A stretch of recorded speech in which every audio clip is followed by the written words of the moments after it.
Entonces, ahora es mi turno de presentarles algo del trabajo que traigo. Yo trabajo en la Universidad Chapingo, estudié, soy de formación básica ingeniera química, mm, estudié doctorado en Francia en la parte de microbiología, específicamente sobre digestión anaeróbica, es mi formación. Entonces, lo que hemos estado haciendo ahí en la Universidad de Chapingo es desarrollar procesos anaeróbicos para poder tratar residuos agroindustriales, básicamente. Y en esos residuos agroindustriales, pues entran el agua pecuaria. En toda la parte introductoria, pues no me voy a detener porque finalmente ya se ha dicho aquí repetidas veces la importancia que se tiene de las aguas residuales y el problema que tenemos en cuanto a la escasez de agua. Entonces, lo que les voy a presentar es una introducción muy breve, unos datos relativos a la producción pecuaria, los residuos de esta producción, cómo es que los hemos estado abordando a partir de la digestión anaeróbica, los problemas típicos de los estiércoles, algunas experiencias en el laboratorio que hemos tenido y también algo acerca de algunas colaboraciones que hemos tenido y acercamientos que hemos tenido con familias campesinas. Adelante, por favor. Bueno, pues nosotros tenemos, como lo decían hace ratito algunos de mis compañeros que me antecedieron, nosotros sabemos que la población está creciendo y el crecimiento de esta población pues requiere insumos y estos insumos a su vez requieren agua. Entonces, bueno, pues nos hallamos en un círculo en donde pues crecemos como población, los recursos finalmente son los mismos y tenemos que buscar algunas estrategias para poder alimentar a toda esa población que ahora somos y que parece ser que esto seguirá creciendo. Por favor, la siguiente. Entonces, nosotros éramos en el 2021 algo así como más de 7,000 miles de millones de habitantes en este planeta. Hoy naturalmente pues seremos más. Y todos estos habitantes requerimos fuente de proteína. Y esa fuente de proteína, pues generalmente la tomamos a partir de la fuente animal. Entonces, estas fuentes animales que tenemos son a partir de el ganado. Por favor, la siguiente. Del ganado bovino, ovino, caprino, guajolotes también consumimos, quizá en menor proporción, pero también porcinos y aves. Entonces, tenemos dos formas en las que se mide la producción pecuaria en México, que es en pie y en canal. Adelante, por favor, la que sigue.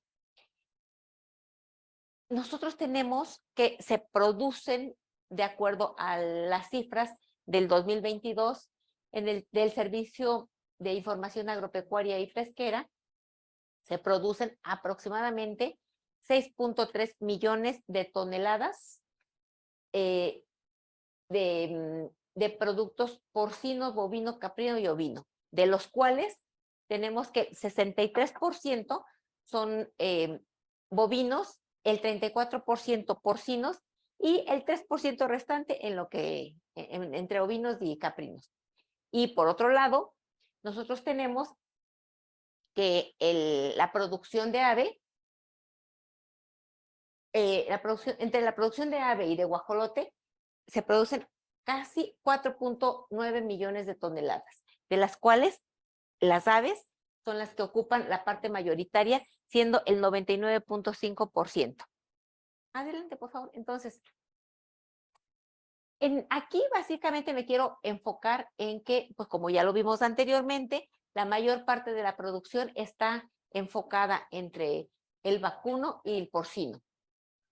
Del porcino tenemos que se produce 2.1 millones de toneladas en pie y tenemos 1.7 millones de toneladas en canal. En cuanto al vacuno, tenemos 3.9 millones de toneladas en pie y en canal 2.1 millones de toneladas. Bueno, En cuanto a la producción en canal en general, tenemos que las aves ocupan el 48%, el bovino el 28% y el porcino el 22%. Entonces tenemos mayormente producción, como hemos visto, de ave, bovino y porcino.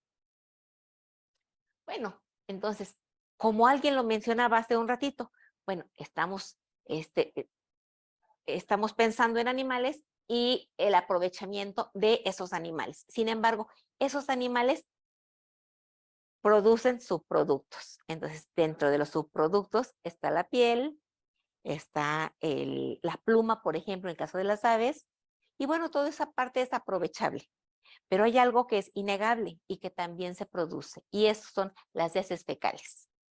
Entonces, las heces fecales, pues perfectamente bien, pues las podemos exponer por ahí o podemos hacer el aprovechamiento de esas heces fecales.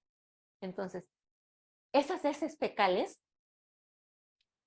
que desafortunadamente en muchos lugares se exponen directamente al ambiente, tienen algunas características que pueden ser benéficas para nosotros. ¿Y cuáles son? Benéficas o bien perjudiciales, muy latosas.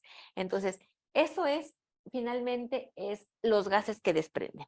Sabemos que las heces fecales van a desprender metano y el metano es un gas de efecto de invernadero. Entonces, el problema es que si dejamos que esas heces fecales estén al aire libre, pues tenemos contaminación por todas partes. Entonces, tenemos contaminación microbiológica, que ya hace un ratito hablaban de lo peligroso que es la contaminación microbiológica, pero también tenemos contaminación química. Entonces, y no vamos, digamos, en cosas mucho más puntuales que existen y que ya nos mencionaba hace ratito la doctora Moller, como el caso, por ejemplo, de los antibióticos. Es una realidad que para poder hacer crecer esa cantidad tan bárbara que necesitamos de animales, pues necesitamos ponerles antibiótico. Entonces, tenemos, les decía, tenemos la parte química, que también es una contaminación, y dentro de ella pues tenemos los contaminantes emergentes. Y bueno, pues todo esto lo podemos llevar a un proceso de digestión anaeróbica y a partir de este proceso de digestión anaeróbica producir más metano. Y entonces el hecho de producir más metano, pero en esta ocasión, metano que podemos canalizar para producir energía. Entonces, producimos energía, por un lado, mediante el metano, eh, reducimos de esta manera, o mejor dicho, canalizamos de esta manera esos gases de efecto de invernadero para que se produzca metano, pero controlado, y este metano puede ser utilizado como bioenergía, que también, además de tener una crisis a nivel de agua, pues también tenemos una crisis energética. Entonces puede ser utilizado como energía y de esta manera, pues entonces se canalizan los recursos de una manera un poco más sustentable. Bueno, pero resulta de que en este proceso de poder llevar a cabo toda esta canalización de los recursos, nosotros tenemos, digamos que dos grandes problemillas. Entonces, por un lado es la producción de ácido sulfídrico que se genera a partir de los desechos agroindustriales, y también tenemos la generación de amoníaco. Entonces, sí, por favor.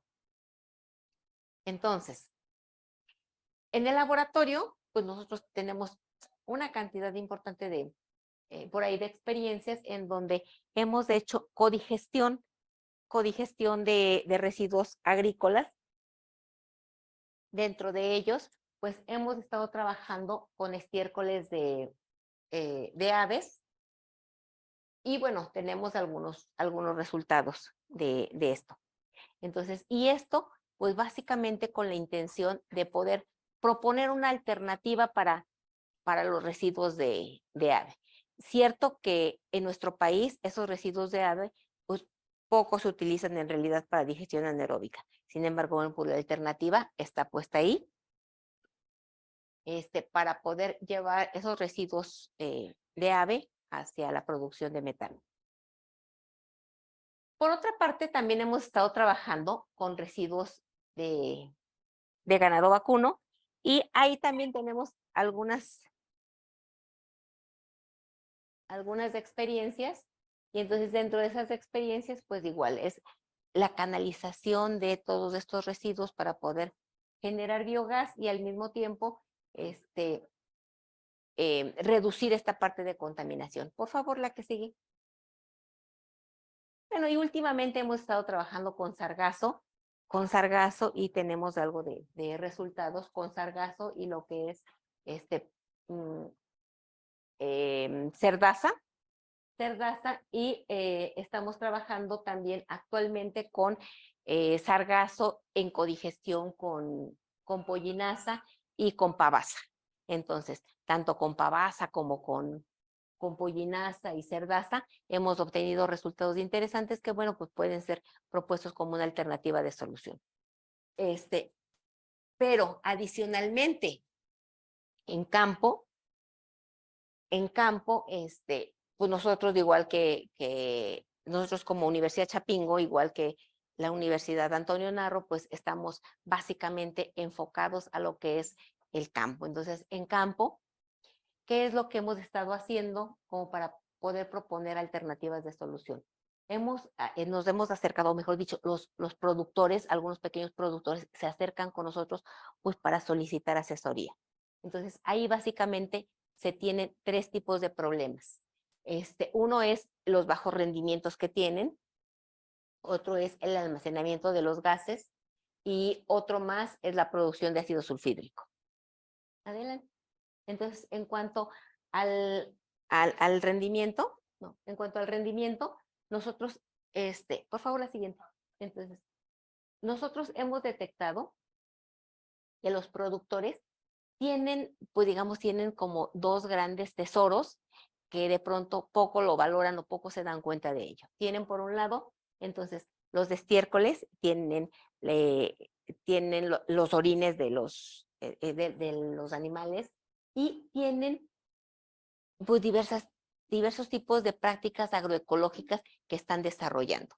Una de esas prácticas agroecológicas que han estado desarrollando recientemente es algo que le llaman microorganismos de monte. Entonces, esos microorganismos de monte lo utilizan como una sustancia enriquecedora de los campos.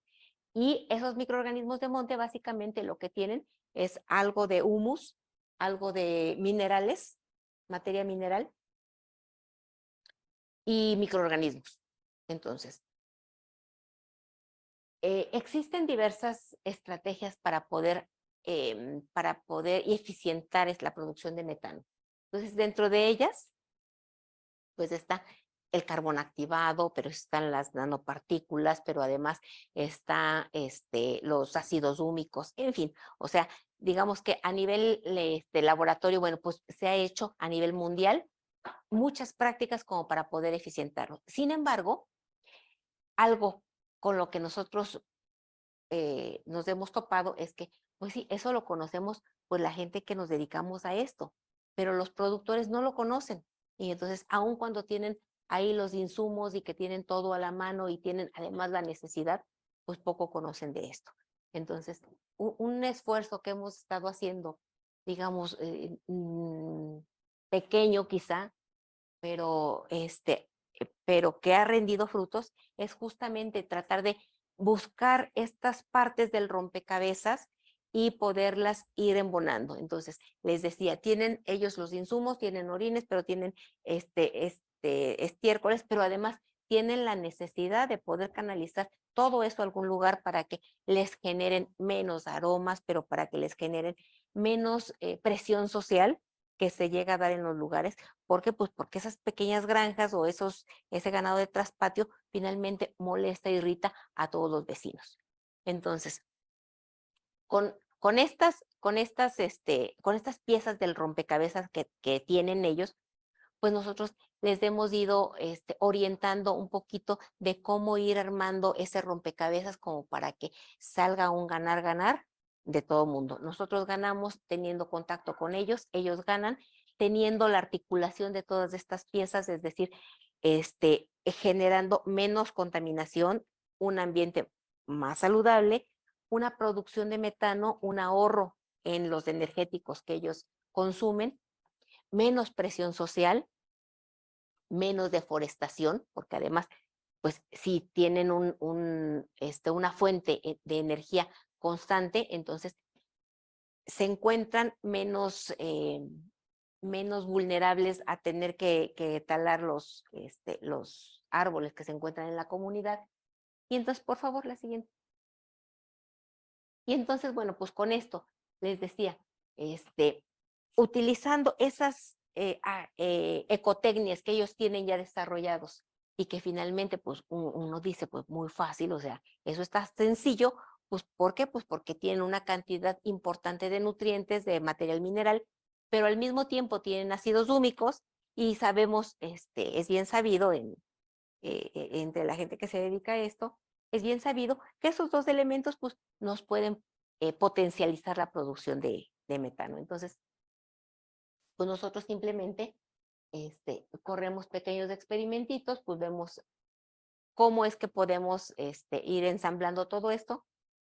Y bueno, pues tenemos que hemos trabajado en todo esto con la finalidad de poderles dar un panorama de cómo es que le pueden hacer para incrementar la producción de metano. En esa grafiquita que está en la parte, eh, en, en la parte inferior izquierda, alcanzamos a ver que en la raya roja, pues es la producción que tienen ellos comúnmente de metano. Es una cinética en donde vemos en dónde llega la producción de metano y poniéndole sus microorganismos de monte que le llaman ellos, pues entonces tenemos producciones más elevadas.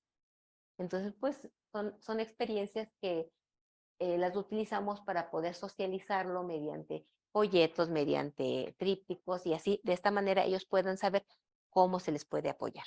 Adelante, por favor. Bueno, y otro problemón que tienen ellos es el del ácido sulfídrico. Entonces, el biogás casi siempre pues sale con algo de ácido sulfídrico, pues porque también hay bacterias sulfato reductoras dentro de los sistemas de digestión anaeróbica. Y bueno, pues tenemos unos límites como para poder establecer que no tendrán problema con el ácido sulfídrico. Por favor, el siguiente. Bueno, y entonces, este, también en este mismo sentido de poder apoyarlos a ellos en cuanto al uso de biogás, pero un uso de biogás seguro, bueno, pues medimos el ácido sulfídrico ahí en sus cocinas de las comunidades campesinas y pues vemos en qué condiciones es que es seguro. Bueno, aquí fíjense que nos encontramos con un problema. Es bien sabido también que el ácido sulfídrico pues lo podemos reducir poniendo fibra de fierro para su oxidación y de esta manera pues nos sirve de filtro. Sin embargo, como alguien lo decía, alguien de los exponentes que me antecedió lo decía, cuando no vemos quizá el contaminante, pues sencillamente pues ni siquiera se aprecia. Lo mismo sucede en el caso del gas. Pues se quema el gas, pero como el ácido sulfídrico, pues sí huele un poquillo, pero pues finalmente, más allá del aroma, no les molesta, entonces dicen, pues ¿para qué cambiamos los filtros? No tiene caso que cambiemos los filtros, esos filtros porque nos va a costar cambiarlos. Entonces, pues mejor que sigan así. Sin embargo, en conciencia de que esos filtros, bueno, pues tienen una función y la función es importante. La función es justamente atrapar o transformar ese ácido sulfídrico y hacer que el biogás pueda ser mucho mejor, de mucha mejor calidad. Entonces, bueno, pues vamos y, por favor, la que sigue. Y entonces, bueno, pues ante esta insistencia o quizás ¿cómo decirlo? Ante esta mm, negligencia que tienen de pronto por cambiar el empaque de los filtros, decimos, bueno, pues, ¿qué se puede hacer? Pues bueno, si no los quieren cambiar, no los pueden cambiar o lo que sea, la economía no les da para eso, bueno, pues entonces tendrán que utilizar este biogás en ambientes un poco más ventilados. Por favor, la que sigue. Y bueno, pues de todas formas, pues implementamos ahí tecnología un tanto rústica de forma que ellos lo puedan trabajar sin apoyo, sin mayor apoyo. que ellos pueden implementar todo este tipo de sistemas y de esta manera puedan entonces economizar el biogás. Bueno, y entonces de forma tal que toda esta suciedad que suelen tener en los corrales, por favor, pueda ser canalizada hacia un sistema de digestión y de esta manera nosotros podamos tener, por un lado, biogás, por el otro lado, disminución de contaminación y quizá la parte más delicada, que ahí sí le doy totalmente toda la razón al doctor Chaides, que fue quien nos hizo favor de abrir esta sesión al inicio, pues la parte, digamos, más delicada y que pues se tiene que tomar con suficiente cuidado, es que este tipo de efluentes de los digestores los están utilizando para el riego. Y bueno, pues finalmente el riego, cuando lo disponemos sobre frutales, pues a lo mejor no habría tanto problema, porque decimos, la fruta está arriba. Sí, sin embargo, es que han estado tomando las prácticas de utilizarlo como fertilizante foliar. Entonces, bueno, pues se utiliza como fertilizante foliar y esto pone entonces en contacto a los cítricos, porque son citricultores, a los cítricos en contacto con los defluentes. Y bueno, finalmente estos defluentes tienen una carga microbiana muy, muy, muy importante, y esa carga microbiana es la carga que va hacia los cítricos, y finalmente, bueno, pues los cítricos son los que llegan a nuestra mesa. Entonces, esa es la parte muy delicada en donde sí tenemos que hacer una sinergia muy importante, pues una para concientizar a los productores que no se puede utilizar de una manera tan a la ligera este tipo de sustancias. Si bien es cierto que efectivamente, también lo decían hace un ratito alguien que me antecedió, una vez que probamos las bondades del agua residual, entonces difícilmente las queremos dejar. Entonces, en este caso, pues son efluentes con contenidos de nutrientes, macro y micronutrientes importantes. Y entonces, una vez que ven el beneficio de utilizar o de asperjar este tipo de sustancias, bueno, pues es que pues no les cuesta, es algo gratis, es algo que les está redituando en mayor producción y entonces, bueno, pues difícilmente lo quieren dejar. Sin embargo, pues bueno, yo me doy a la tarea, bueno, de preguntar, ¿este tipo de prácticas están aceptadas como prácticas ecológicas a nivel nacional? Pues sí, es que sí están aceptadas. Y pues más bien yo creo que hay una desarticulación de la información en donde pues no se está normando este tipo de usos y bueno, pues lo utilizan de forma arbitraria. Sí, por favor. La siguiente, por favor. Entonces, bueno, les decía, todo esto nos ayuda a un tratamiento de agua y bueno, ya lo decía también la doctora Gabriela Moller. Bueno, pues el agua que es tratada, pues vamos a tratar de tratarla mejor, vamos a buscar la forma de tratarla mejor y de reducir esos contaminantes que siguen ahí. Pero en los lugares en donde no hay ni siquiera el tratamiento mínimo, bueno, pues este tipo de sistemas nos ayudan al menos a canalizar esos efluentes que normalmente los suelen arrojar a la barranca, pero pues nos ayudan a tener al menos un tratamiento cuando menos mínimo. Por favor, que sí. De generar biocombustible, que es importante para las familias campesinas. El que sigue, por favor. Y bueno, utilizan el biocombustible para sus necesidades básicas. Y generalmente, el que sigue, por favor. Sí. Y les decía, algunos de los problemas frecuentes que se tienen es la oxidación, que es muy rápida en realidad por el ácido sulfídrico y que ahí ellos lo dejan un poquito como al abandono. Adelante, por favor. En la parte del biofertilizante que utilizan, para la producción, les decía, en esta parte hemos estado trabajando con familias campesinas específicamente del estado de Veracruz, que básicamente producen limón y producen naranja. Por favor. Bueno, pues esta es una foto simplemente de una visita que hicimos allá a campo. Por favor, la que sigue. Y bueno, pues finalmente tienen potencialidad los de estiércoles. Quizá a lo mejor algo que hay que tener en cuenta es que los de estiércoles tienen una cantidad importante de nitrógeno. Ese nitrógeno, que es positivo, digamos, para el riego, no lo es tanto cuando estamos hablando de digestión anaeróbica, pues porque se inhiben los procesos de digestión anaeróbica.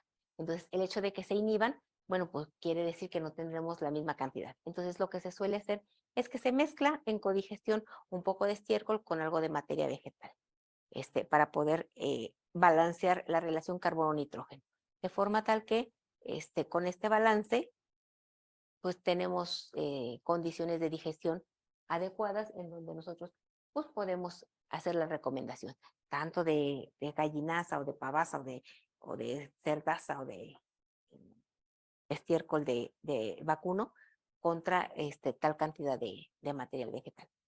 Por favor. Y bueno, quizá la parte en donde el doctor Chay decía, bueno, esto finalmente es polémico.